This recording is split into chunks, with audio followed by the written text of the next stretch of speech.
Hey there nation, and welcome to the show where we help you to play miniatures wargaming on a budget.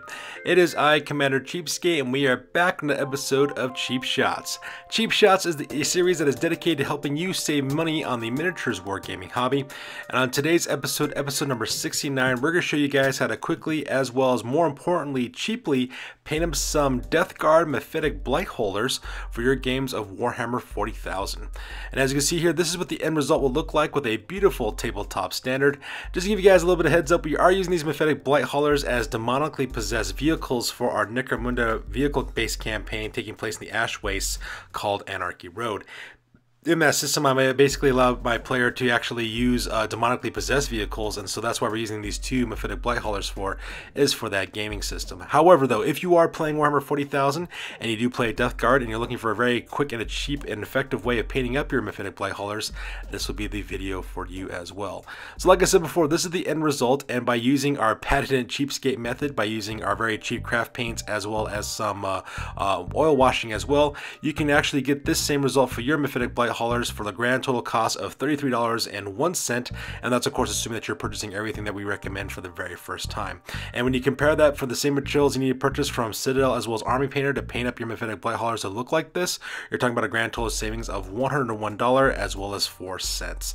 So that being said, let's get this video on a roll. Alright, so when it comes to painting up your miniatures, the very first thing I suggest that you do is that you prime your miniatures. But this time though, we're going to do something a little bit different with our priming.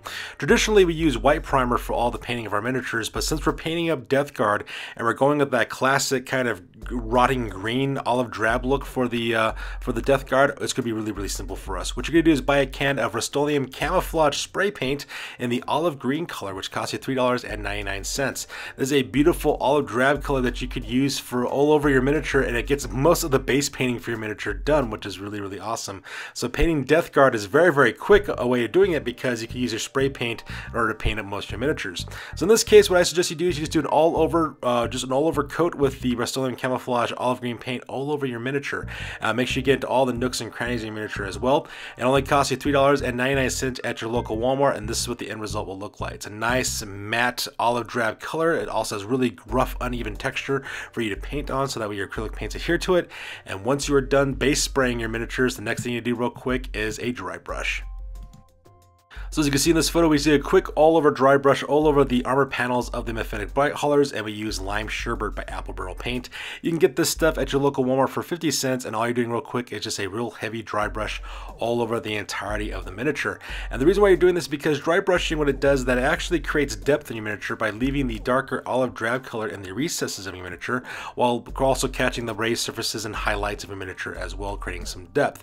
As you can see, this one's actually quite, you can actually see the vibrancy between the two colors really easily. You can see the parts that we dry brushed in Lime Sherbet and left the darker olive drab in the recess portions of the miniature. Now, I will warn you, by doing this, it's going to give your miniature a very rough, kind of chalky texture, and it's also going to create like some really obvious differences between your dry brushing as well as your base coating, but don't worry. And the reason why is because once you do the oil wash, it's going to smooth out the transition and really smooth out the blending between the two colors, and it's going to look really awesome. Now, normally what I would tell my viewers is for you guys to do a really light dry brush and then build up brighter layers of dry brushing on your miniature. You don't really need to hesitantly on this one, because even if it does come out looking kind of splotchy with your dry brushing, it's only going to add to the overall rotting, decaying effect done for your miniatures anyways, because you're playing Death Guard, and the more jacked up you can make your Death Guard look, the actual better the paint job is. So if you're a very first time painter or a novice painter, I suggest taking Death Guard as an army, because you really can't mess this up. Now, once you're done with the dry brush, next thing you do now is to work on the next major base coat on these miniatures, in which case I suggest you use bright magenta. The reason why is because the modern sculpts that are used currently right now for Death Guard, they have like this really beautiful, it seems kind of weird but to say it like this, but there's like this really weird kind of bloated flesh look that's done on all the miniatures, and you have this really nice contrast between the green as well as like this really sore looking pinky flesh color between the two groups. And so because it looks really awesome in my opinion, I think it's a really nice look for the Death Guard. So they're the finest sculpts that Games Workshop has made in a very long time is the actual Death Guard miniatures. They did a really beautiful job sculpting these things, and you can really see it in the sculpts as well as when you do the color schemes for it. So it's actually one of my favorite 40k units to paint is anything that's related to the Death Guard. So as you can see, these Myphetic Blight haulers are possessed by demons, so they do have like this bloated kind of rotty flesh that's beneath the carapace of their armor, and that's exactly what I did. I just picked those thin layers out in 2 thin layers of bright magenta paint. So you can see there, here's like on the one on the right hand side, you can see the face, you can see the eye, as well as the gums of the teeth for the maw, as well as the fleshy bits around the melt-a-gun that's located on the right-hand side of the miniature. And of course, on the miniature on the left-hand side, I turned to the side so that way you can see the bloated flesh that's beneath the carapace armor that makes the majority of this miniature. So all you gotta do is just pick out 2 thin layers of bright magenta for apple barrel paint. You can get this at your local Walmart for 50 cents. And once you're done with that step, the next thing you do now is a dry brush. So the color that I use next in order to dry brush all the magenta we just did is to use Cameo Pink by Apple Barrel Paint. It's a very pastel candy, cotton candy kind of pink color. You can get this at your local Walmart for about 50 cents. As you can see in this photo, I did a quick dry brush over all the parts that I just did in bright magenta. So as you can see there, I'm doing the things like the bloated flesh on the underbelly of the carapace armor, the weird fleshy appendages attached to the melt-a-gun, as well as the maw, as well as the tongue of the creature on the right-hand side. So that way, as you can see there, it leaves that bright magenta and the darker recesses of the miniature while creating this kind of highlighting effect on the rotted flesh by using the Cameo Pink, and it's starting to look really, really disgusting as well as infected, which is exactly what we're looking for. Now, once you are done with that, the next thing you do now is to work on all the bone elements on these miniatures as well. Like I said, the modern Death Guard sculpts have some of the most dramatic and amazing looking sculpts in their detail right now. And one of the things that these Death Guard guys usually have is they have a lot of bone, they have a lot of fangs and teeth on the miniatures. They also have these weird little funnels on their shoulders and on their backs, like you see in these Myphetic Blight haulers, where they basically have like this exhaust where like poisonous gas and toxic fumes and flies kind of fly out of it and everything like that. So it looks really, really awesome the way these Death Guard sculpts look. So what I decided to use was use Apple Barrel's khaki paint. It costs you 50 cents at your local Walmart, and everything that's done in bone, as well as just pick those out 2 thin layers of the khaki paint. So as you can see there, actually not just 2 thin layers, I'm sorry, 3 layers of khaki paint. So as you can see there, I put it on the teeth and as well as the fangs of the maws of the creatures. I also put on those little funnels on the upper back that looks like exhaust fumes for toxic gases that come out of their bodies on the top of the carapace armor. At the same time, for the little missile pads that are located on the left-hand side of the miniatures, I decided to imagine like what if the missiles were actually like bones that they launched at you, and so because I decided to pick those out in some layers of khaki paint as well. Now I did have to use 2 to 3 layers on most of these miniatures. For most of it though, was about 2 layers of khaki paint. For some of the other parts though, things like the missile pods, for example, as well as the funnels on the back, not the funnels, I'm sorry, the cones or the exhaust vents on the back of the Myphetic Blight hauler, I picked those out in 3 layers of the khaki paint to get a really good finish on that one. Now, once you're done moving on to the bone elements, the next thing you want to do now is to work on the tracks of the Myphetic Blight haulers. So as you can see in this photo, actually, because these are easy to assemble miniatures, you really don't need to use glue to assemble the Myphetic Blight haulers. So in this case, what I decided to do, I decided to take off the front plates off the miniature, so that way I get easier access to the tracks, which are located along the side as well as the back of the miniature as well. So as you can see here, all I did is I just picked out the tracks in 2 thin layers of pavement paint by Apple Barrel Paint. I just did it once over all over the tracks as well. And what I'm going to go for the tracks, instead of make it look like metallic, what I want to make it look like is that it's kind of like this chitinous bone kind of material, making up the tracks, make it look like these things are somewhat alive. And I basically use the same technique for the rot flies that I use in the studio's Legion of Chaos Nurgle army that we have for their chitinous armor for them. And basically what that involves is to use pavement paint for the chitin itself, chitinous plates, and then we do a dry brush real quick. So after you get done your 2 thin layers of pavement paint, you move on to a dry brush. So what I did real quick is a real quick dry brush using Wintergreen by Apple Barrel Paint. It's a nice, bright, minty kind of green color, and it costs 50 cents at your local Walmart. I just did a quick once over real fast with the dry brushing on the pavement paint. As you can see, it does a really beautiful job of creating that chitinous kind of like organic look going on with the tracks on these miniatures. The pavement paint is actually a really dark gray color, but there's also kind of like a gritty texture that's in the bright pavement paint, and so when you dry brush, it has a really good job of creating some texture to the miniature by doing the dry brushing. So you can see there, it has like this, it just organically on its own makes it look like you have like this kind of green rim taking place along the contact edges of the tracks, which makes it look like it's more like those insectoid kind of chitinous plates that look really awesome as well.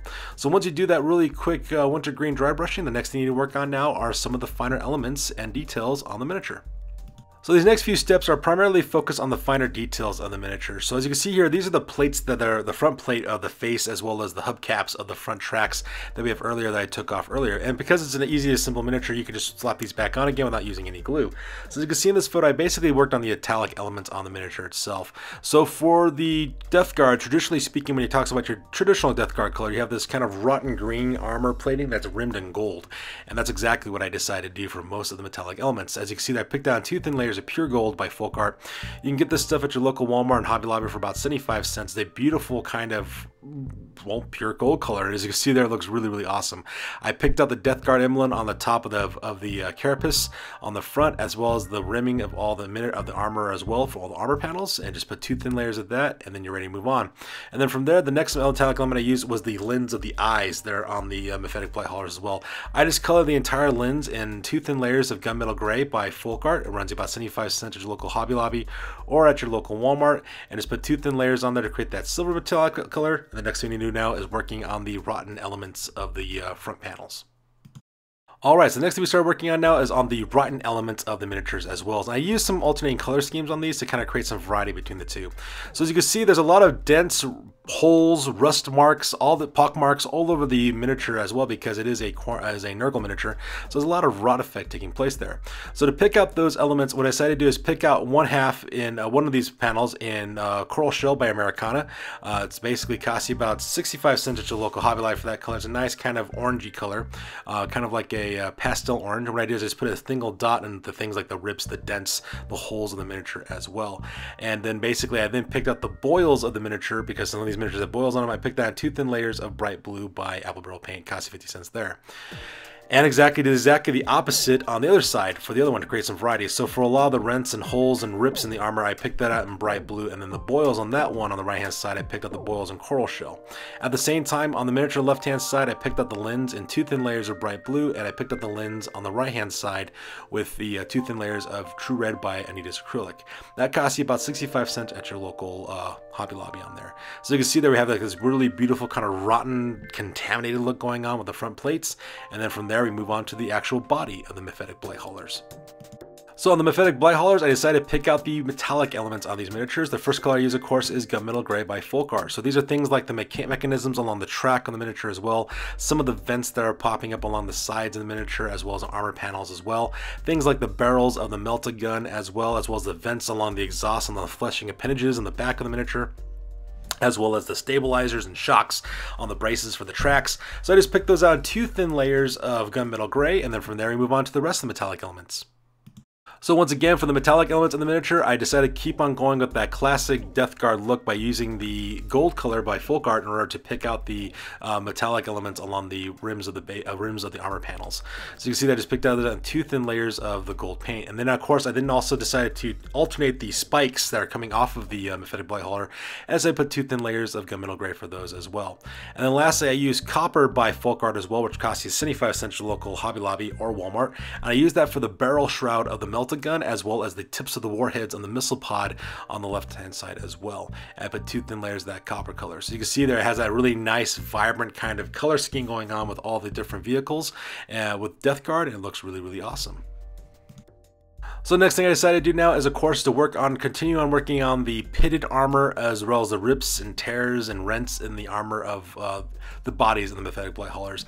I did exactly the same color scheme before. I used a mixture of Coral Shell as well as bright blue to pick out all the boils and the dents and the rips in the armor on both the miniatures as well. At the same time, I also decided to use some Wintergreen by Apple Barrel Paint as well to do some of the detail work. So there was a couple of things like gun sights along both the rocket pod as well as on the melta gun. So I just put that little single dot of Wintergreen on that. I also decided to pick it out on the tip of the plague proboscis that sticks out the mouth of the creature as well. The little plague spurt thing that shoots acidic acid out of its mouth.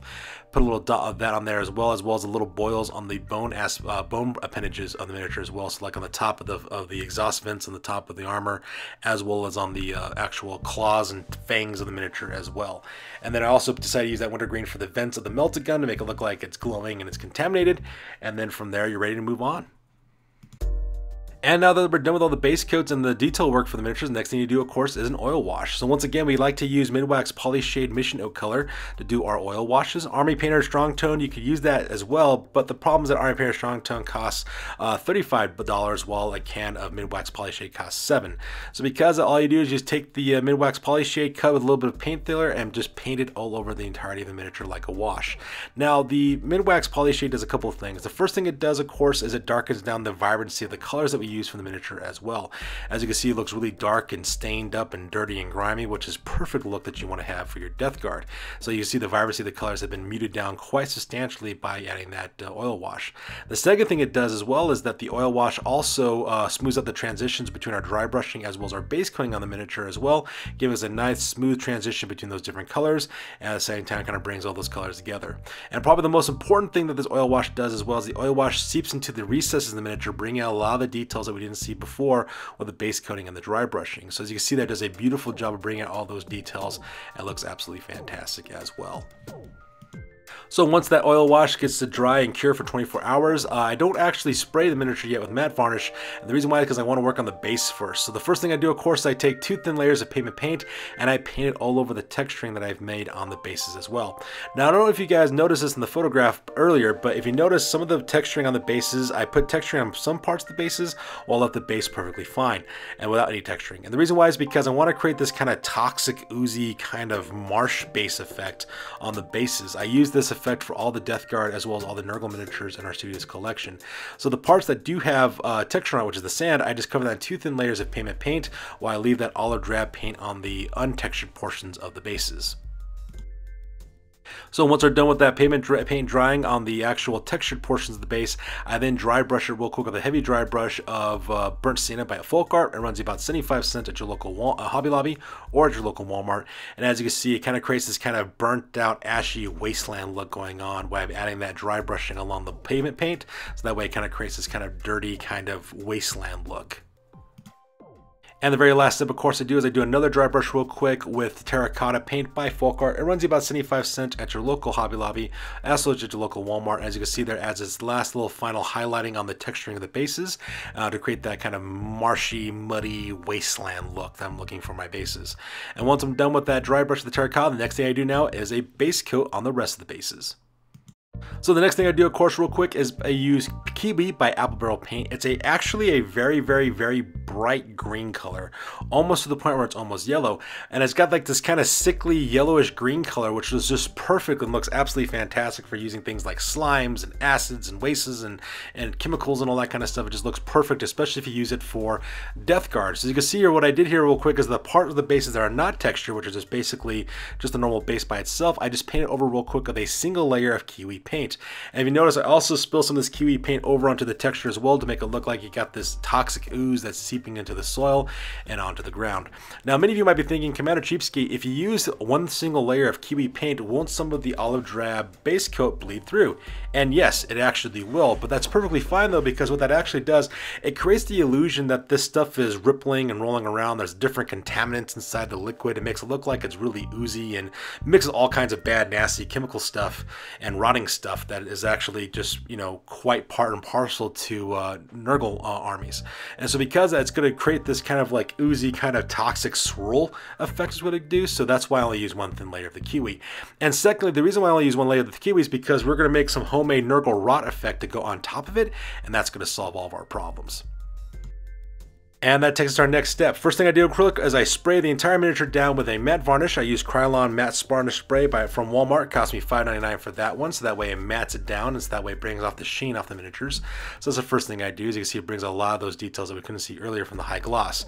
And the next thing I do real quick is using Nurgle's Rot, my homemade Nurgle Rot effect. Now, of course, you could use Games Workshop's Nurgle Rot if you really wanted to. It's a perfectly fine product. It's exactly as advertised. However, I sadly suggest you use my method, and the reason why is because you can make as much of this stuff as you possibly want, and it costs pennies on the dollar in comparison to getting the stuff in the Games Workshop. So what I do is I use Olive Green by Amsterdam ink. It's a beautiful, vibrant, bright yellowish green color. It's almost like that same khaki color I used on the bases. And what I do is I take a couple of drops of that stuff and I mix it with Minwax water-based polyacrylic protective finish. It's got a high clear finish and it's also high gloss finish. And when you mix the ink with the polyacrylic, it creates exactly the same thing as Nurgle Rot does.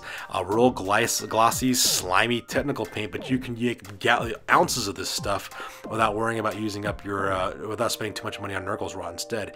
Instead, you can make this homemade concoction that I use and save pennies on the dollar on that, because you'll have all the rotting effect that you could possibly want if you do it this way. So you can see there what I did is, and once I mixed up that Nurgle's Rot, I just kind of painted all over the bases that I wanted to be covered in ooze.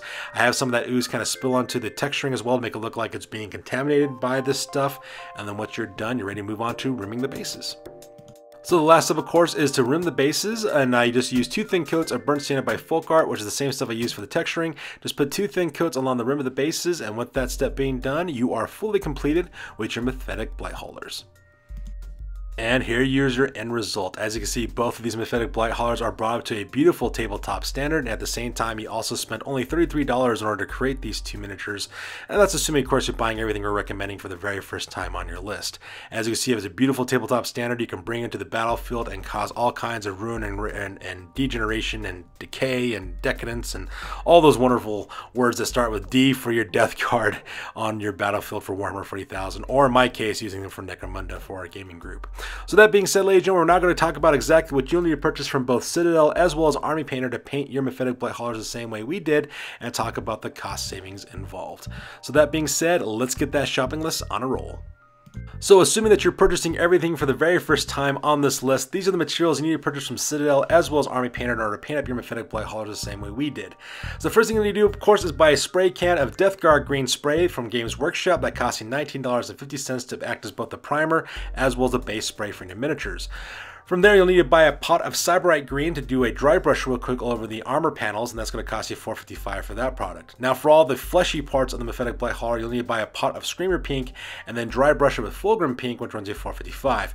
And for all the bone elements on the miniature, you'll need to use Morghast Bone, which costs you $4.55 for that color. Now for the tracks and the miniatures, you'll need to bring that out in Eshin Gray, which runs you $4.55 for that. And then you will need to dry brush it with Gauss Blaster Green, which also runs you $4.55. You'll also use this color for things like the tubes of the weaponry, as well as the vents of the melted guns to create that kind of glowing effect, as well as the boils on the fangs, as well as the tongue of the mouth of the monster as well. Now for your metallic paints, for all your silver elements, you'll need to buy a pot of Lead Belcher, runs you $7.80 for that. And also for your golden elements, you need to buy a pot of Retributor Armor, runs you $7.80 for that color as well.